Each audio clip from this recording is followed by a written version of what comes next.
Walaupun bukan materi kita langsung, tapi nggak apa-apa ditanya. Jadi pertama begini para jemaah sekalian, bagi orang berhaji, keutamaan mereka adalah menunaikan ibadah haji, sehingga hukum orang yang berhaji di sana berbeda dengan orang yang tidak berhaji. Ya. Orang yang tidak berhaji itu diberitahu bahwa awal 10 hari awal bulan Ramadan, 10 hari awal bulan Zulhijjah maksud saya, itu adalah hari yang punya nilai lebih dibandingkan hari-hari lain. Jadi kalau malam yang lebih utama dari malam-malam lain adalah malam Lailatul Qadar, 10 hari terakhir bulan Ramadan. Tapi kalau hari-hari itu adalah 10 hari awal bulan Zulhijjah. Dalilnya adalah hadis dari Imam Bukhari rahimahullah dari Ibnu Abbas yang mengatakan anna Nabiyya sallallahu alaihi wasallam qala, Nabi bersabda, ma min ayyamin al-amal as-salih fiha ahabbu ila Allah min hadhil ayyam, yakni ayyamul ashr, ya. Tidak ada satu hari yang amal soleh di hari itu nilainya lebih baik daripada hari-hari apapun. Ya. Hari yang dimaksud adalah hari 10 hari awal bulan Zulhijjah. Ya Rasulullah, wala jihad fisabilillah, termasuk amal soleh itu kalau dibandingkan dengan jihad di jalan Allah, lebih baik amal soleh di bulan 10 hari awal Zulhijjah itu? Qala, Nabi menjawab, walal jihad fisabilillah. Ya, jihad pun dibandingkan dengan amal soleh di 10 hari awal bulan Zulhijjah itu lebih utama amal soleh di 10 hari awal bulan Zulhijjah. Ya. Illa rajulun kharaja bi nafsihi wa malihi tsumma lam yarji' min dzalika bi syai'in. Jadi orang yang beramal soleh di 10 hari awal bulan Zulhijjah nilainya lebih baik dari orang yang berjihad kalau dia berjihad dibeliin semuanya. Kecuali kata Nabi dibandingkan dengan orang yang berjihad itu dia dengan dirinya sendiri. Dia beli baju besi sendiri, beli panah sendiri, beli pedang sendiri, punya alat tempurnya sendiri. Nggak dibiayai, karena ada orang berangkat dibiayai oleh negara, dibiayai oleh pemerintah, oleh kekhilafan dulu, itu begitu. Kemudian dia pergi berjihad dan dia tidak kembali lagi, artinya dia mati syahid. Nah, itu baru lebih utama orang yang mati syahid dibandingkan dengan beramal soleh 10 awal bulan Zulhijjah. Nah, ada amalan yang dianjurkan, salah satunya adalah kurban ini, masalah kurban. Jadi ada hadis, ya, itu yang mengatakan fala yakhud min sya'rihi wala min adfarihi hatta yudhhi, ya. Janganlah ia mengambil sesuatu dari rambutnya atau dari kukunya sampai dia berkurban. Nah, ini berbeda hukumnya orang yang berhaji sama yang tidak berhaji. Orang yang berhaji tanggal 8 Dzulhijjah dia malah persiapan untuk berihram untuk haji. Kalau haji tamattu ini, biasanya juga Pak Kani juga nanti akan tamattu itu sama. Dia disuruh mandi, malah suruh potong kuku, suruh rapikan rambut, potong rambut juga boleh, pokoknya rapi-rapi. Buat dia itu amalannya itu malah sunnahnya bersih-bersih.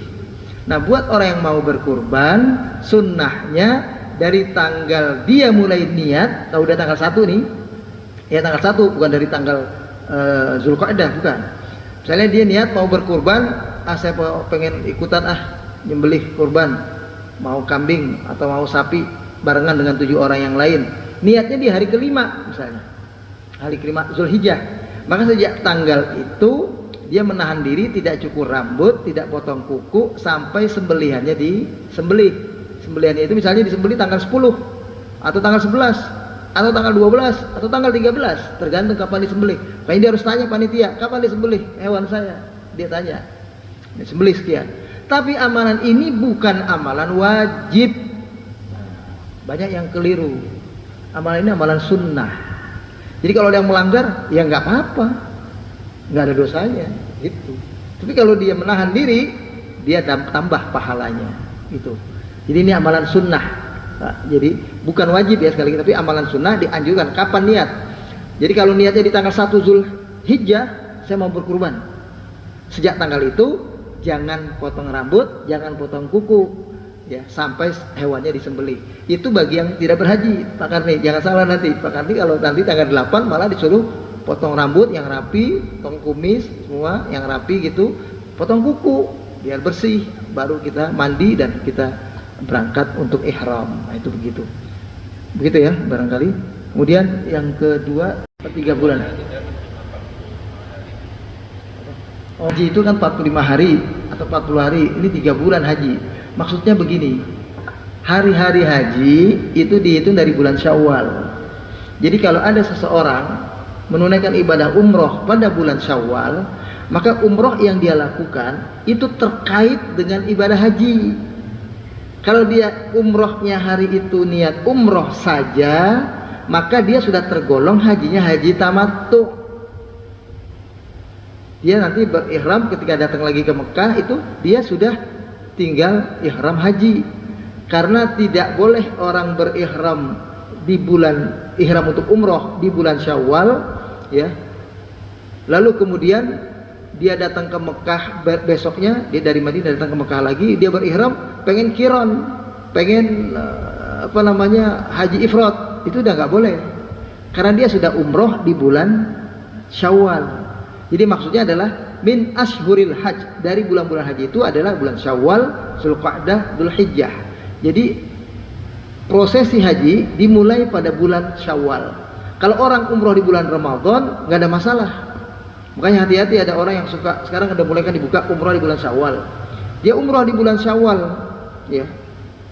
Kemudian dia mau menunaikan ibadah haji, itu udah nggak bisa lagi haji ifrat, haji qiran. Hajinya sudah dihitung haji tamattu karena dia sudah umroh di bulan Syawal, di bulan Zulqa'dah. Itu yang masuk dengan bulan-bulan haji. Bukan periode haji itu berarti 3 bulan dikali 3, 90 hari.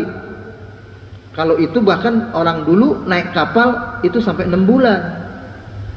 2 bulan di kapal sebelum waktu berangkat, 2 bulan di kapal waktu pulang, 2 bulan di tanah suci. 6 bulan orang pergi haji dulu. Kayak orang pergi haji dulu tuh kayak melepas orang betul-betul kayak mati gitu. 6 bulan. Dan orang yang pergi haji dulu naik kapal itu kayak bersaudara karena 4 bulan di kapal. 2 bulan pergi, 2 bulan pulang. Itu kayak saudara bener. Kalau kita besok Pak Karni cuma 9 jam 50 menit itu naik pesawat udah sampai. Nah, itu gitu. Jadi bulan-bulan haji itu maksudnya adalah apa yang kita lakukan di bulan itu terkait dengan ibadah haji. Nah, ibadah haji adalah mengerjakan umroh dan haji. Tolong digarisbawahi nanti Pak Karni biar paham juga. Orang berhaji itu bukan hanya haji saja, dia mengerjakan umroh dan haji. Umroh yang wajib dan haji yang wajib. Umroh itu mengerjakan ihram, tawaf, sa'i, tahallul. Kalau haji mengerjakan ihram, wukuf, tawaf, sa'i, tahallul. Bedanya haji dan umroh, wukuf. Orang haji ada wukufnya, orang umroh tidak ada wukuf.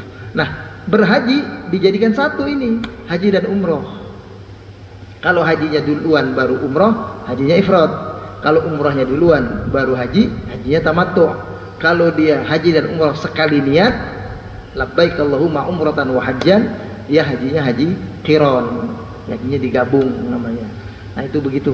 Jadi pengertian waktu haji itu adalah itu. Bukan berarti kita harus berhaji selama 90 hari dan nggak boleh atau sudah ada di Mekah dari tanggal 1 Syawal baru boleh meninggalkan Mekah tanggal 30 Zulhijjah. Bukan itu artinya. Ya, saya kira itu udah cukup. Jadi begini Pak Karni, berkah itu yang utama. Mau panjang umur ya juga boleh, bukan berarti dilarang doa panjang umur. Kata Nabi, khairukum man tala umruhu wa hasuna amaluhu.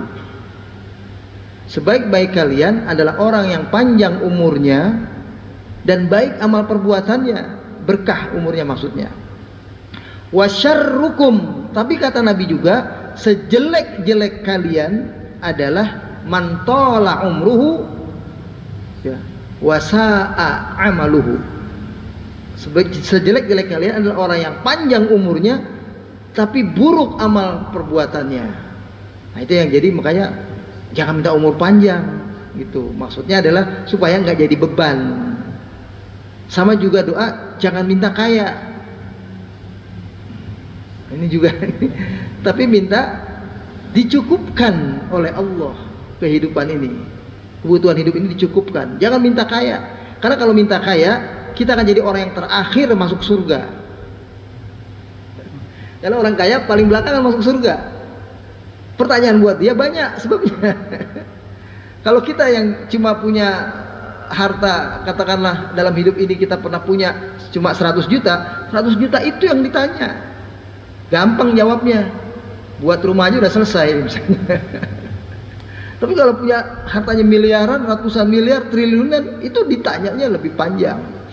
Jadi jangan minta umur panjang, jangan minta kaya. Maksud saya bukan berarti nggak boleh umur panjang, nggak boleh kaya, bukan berarti itu. Tapi maksudnya hati-hati dengan umur panjang kalau itu tidak umur yang berkah. Hati-hati jadi kaya kalau itu tidak menjadikan dia orang yang dermawan, orang yang suka berinfak. Itu begitu. Kaitannya itu ya barangkali. Kemudian tadi di alam barzakh. Oh, alam barzakh. Ya. Jadi begini. Di alam barzakh nanti kita punya kehidupan baru. Yang kehidupan itu tidak kita rasakan sebagaimana kita waktu di alam arwah. Alam arwah dulu kita hidup itu, Pak, sebetulnya. Cuma kita nggak tahu. Itu pertanyaan yang Allah ajukan kepada kita saja. Kan kemarin saya tanya semuanya, ada yang pernah ingat nggak? Kan jawabannya nggak ada kan? Walaupun ada yang jawab, saya ingat, nah, itu tukang bohong juga itu sebetulnya. Saya ingat di alam arwah ditanya sama Tuhan, nah itu malah bohong. Karena nggak ada yang ingat memang. Dan di alam barzakh itu kehidupan itu ada. Asal kita minal mun'amin. Di sana ada hanya dua, imma al-mun'amun, imma al-mu'adzabun. Di alam barzakh itu cuma ada dua kelompok manusia, yang disiksa dan yang dapat nikmat. Yang dapat nikmat hum yatazawarun, mereka saling menziarahi. Jadi kalau kita punya orang tua dulu, kakek kita lagi dulu sudah wafat dan kita kemudian wafat, nanti kita dikenali oleh mereka. Wah, ini ya keturunan saya. Kita bilang, oh ini keatasan saya, gitu. Kakek-kakek kita ketemu, saling berkunjung. Mereka bahagia di alam barzakh itu. Saling berkunjung, ada kehidupan, tapi kehidupan arwah, nggak ada jasadnya, nggak ada, bukan kayak kita di sini. Mungkin Allah kasih bentuk, wallahu alam itu, tapi bentuk itu hidup di alam yang berbeda, bukan alam kita dunia ini. Ada kehidupan di sana, tapi ada yang mu'adzabin, yang disiksa karena dia orang kafir atau karena dia orang yang dosanya banyak. Udah didoain sama orang banyak di masjid misalnya, berkurang udah dosanya, tapi karena dosanya banyak banget, berkurang dari menghilangkan bangetnya saja, banyak tetap. Masih banyak banget, didoain orang bangetnya udah nggak ada, tapi masih banyak. Nah, orang yang begini akhirnya nggak bisa saling berkunjung, dia menahan siksa di kubur, akhirnya nggak bisa kemana-mana. Nah, dia orang di kubur itu begitu nanti. Jadi alam barzakh itu ada kehidupan. Jadi jangan kira orang kalau udah wafat selesai buat dia, tidak. Dia hidup di sana. Kenalin saudara-saudaranya, kenalin tetangganya, kenalin sana. Nanti Pak Karni akan buktikan kalau sudah wafat. Kalau sudah wafat, buktikan kita akan ketemu dengan orang-orang yang kita cintai semua. Dan tolong digarisbawahi, kita kenali karena hati. Hati ya. Nanti aja kita di surga kenali istri kita itu karena hati. Karena nanti waktu di surga Bapak akan lihat istrinya cantik luar biasa, pemimpin bidadari, pangling. Kita nggak kenalin, kok cantik banget ini istri kita, nggak taunya kita kenali dari hati. Karena kita cintai mereka di dunia sepenuh hati, maka di sana kita akan kenali dia. Tapi kalau kita kenali seseorang hanya karena fisiknya, di akhirat dia tidak akan ketemu lagi orang itu. Karena fisik yang ada nanti di akhirat beda dengan fisik yang ada di dunia.